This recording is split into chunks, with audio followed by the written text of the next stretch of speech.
One is just interesting because of the motion offense that Eric you were talking about the other Mhm. day, and the second one is the one that wins it for Duke. So we'll start with the first one on the motion offense. There's a lot actually going on this play. At this point, you texted us, and now we finally have a fully functioning motion offense. Yeah, So it break it this seemed down. to before you started, it seemed to the motion off seemed it's at times kind of stalled in the first half, and I think to some extent we got it running pretty well over the last couple of games, and but like having kind of like Zion back in it, it's kind of like just he does like he contributes like different portions to it, and since it's very much a thing where you're like kind of like organically reacting to like when a guy sets the screen and rolls and kind of doing that, you kind of like have to get back and like, okay, Zion's kind of doing this kind of thing, and we kind of like cut this way or cut through here these openings, just like a little adjustment usually, and it takes like a week or so of practicing to like you're back in top shape. So I think we finally got it in the second half. And so yeah, you're gonna just see a lot of cuts to open spaces, kind of like guys like running near each other, setting screens, and it just kind of makes the UNC defense have to constantly try to adjust to where the guy they're guarding is going and his relationship to the ball and the basket. And it almost appears to like kind of see like it almost feels like it's like a little chaotic. Yeah. But it's actually, each guy is making a cut that he thinks he's going to an open spot where he can get a pass, or cutting like through the lane or something in a way where, if he's potentially open, like if he catches a defender out of position, he can, maybe get a little dump and pass. So like even subtle things, just like Zion walking down and like Goldwire coming up, like that makes the defenders have to communicate and switch, and like just keeping them constantly having to work. It takes a lot of like energy out of the defense, and it's just adding to that mental confusion. So here's Um, an interesting one. So here, RJ is calling for like a double stack.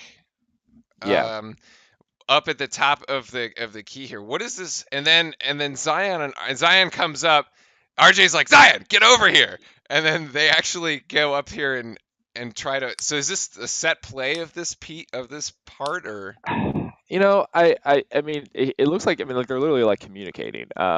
It might be something that they've, walked through in practice, like, hey, like this is sometimes like there's like, hey, we can do this kind of start like a motion offense, like kind of do like there's like one move, like, like when Jav comes up and sets a screen. Like Right. that's one thing, like when you're first bringing the ball up, it's like, okay, let's have like a set, like Jav sets a screen on RJ to start, and then it kind of just figures out, then react and run the motion offense. What happens to that? So I think that's what this is. I think RJ's just calling for a screen from Zion, knowing that he might have something when he cuts through to get. I mean, it's a Zion screen. It's like running to a brick wall, Right. Right. especially with Kenny Williams. Um, and then then Zion's at the top of the key and also remain open. It also forces um, the UNC defenders to choose how they handle this Zion screen. Like, do they both follow RJ? If he gets around it, do they stick and shade with Zion? Because if they double on RJ, if he's clear, then Zion's wide open at the free throw lane. And you can also see True. that Kobe White's actually in good defensive position because he's kind of immediately preventing that quick pass to Zion. But you can kind of see him looking over his shoulder to see what's happening. So yeah, Yep, and then essentially, so RJ is going to break this way, and Zion's going to break up. So they're going to try to break in opposite directions. But Zion's actually going to set, I think, he's going to set a double screen here because he's going to come up and try to screen Kobe White. But yeah. this one didn't really work. Yeah, that was a good slip by Kobe White, and I remember seeing that one, and I was like, I like cringed a little bit because it's almost like, I mean, Kobe White actually got around it enough, Mm, and Zion like had just gotten set. That was like, I initially thought it might be like one of those like dumb like kind of moving screen moving deals, screen. but actually, so RJ comes around that screen and he has Kenny Williams on him because of like Kenny Williams having to go slightly around Zion. Like RJ actually stops, probably from like maybe just like cutting through and going somewhere else, and maybe Goldwire slides up or something, because now he actually has somewhat of a seal on him. I was going to say, So like, this pass is maybe possible. yeah, if Luke May isn't, and I think that's why it's not thrown, is because Luke May is, I mean, right there. Basically, just And looking at it. yeah, Yeah. if he threw that, I guarantee you Luke May like is there in a second. Maybe you can kick it out to Goldwire, but yeah, but I mean that's why RJ kind of stops, 'cause he's like, oh, I have a head, height advantage on Kenny Williams. I have inside seal, so that's why he posts up right here. And he's gonna go, and then Zion's gonna roll out. But then everybody goes back into. So we have this rotation. Yeah, Goldwire goes up, and then Yep. Cam comes across, and then Zion finds Spin himself cycle. Yeah. basically alone. Yeah. So I think Goldwire, his read on that is he recognized like, oh, my guy Luke May, that's covering me is preventing RJ from being open. So that's why he cuts baseline to like pull Luke May away from there, and then just by the Ah, time over it here. actually goes into effect, trade like RJ has given up on it. So that was like one of those timing things. Like I think if maybe Goldwire was thinking he could get the pass to RJ and kick out, but actually maybe if he had cut a little bit earlier, like it clears Luke May out and you have a different read there. But that's just one of those things. It's like sometimes it's like a split second of timing here, but Yep. and in this case it's just like give design, he'll finish it off with the big body seal and spin.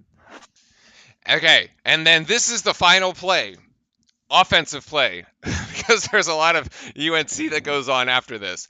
Duke Yep. down by 1, coming out of the timeout. Coach has drawn up the play, and so this is the starting formation here. We sort of have a line: Cam, Zion, Javin, RJ inbounding it to Trey. And is this play just Zion all the way? It that's how it kind of appears. And it, but I think it's actually like an initial read is like for RJ after he inbounds the ball, is to kind of get it, kind of at the top there, like which is why he's asking for it. And you can see Mm-hmm. that Trey Jones is leaning for the pass. RJ has his hands. It's like Jav is kind of out of the way, Cam's out of the way. Zion is on the opposite of the lane, giving him space on that left side because remember RJ's left-handed. And it's like it's almost geared up for a one-on-one against Kenny Williams situation. Ah, But I, okay. I kind of think that like RJ's supposed to get it kind of like fake or something, but he decides that Zion's the better read, based on I guess where he catches the ball at the moment, and he just gives him that handoff. And then at this point on it, I think it's just motion offense. Yeah, and at this point, Zion's not going to let it go. So, I mean, he's Yeah, going to get his own miss in between three over four. Carolina defenders. Yeah, Actually, no, basically in between four of them. But like, it just powers it. I mean, it's just too much Zion at this point, right? We yeah. didn't have him in the first two games, and everybody was like, "Well, you beat Duke, but they didn't have Yeah. Zion," and you're like, I know we talked about the Chargers a lot last time, and there was a few in this game too. "No." As multiple people were texting me, and I was like, yeah, but the thing like Zion like goes through like in these situations like he's making contact on the guys, but like I mean they just literally can't stop his momentum. But the thing that he doesn't do is lower his shoulder. He just keeps moving forward, standing up basically, and they just literally can't hit it. It's like trying to stop a bulldozer. It's like eventually it just gets to the rim. Good. I mean, great stuff. Zion, 31 points. I think it was 11 rebounds. I mean, just I don't know if I doubt we win the game without him at this point. Oh yeah, Um, no.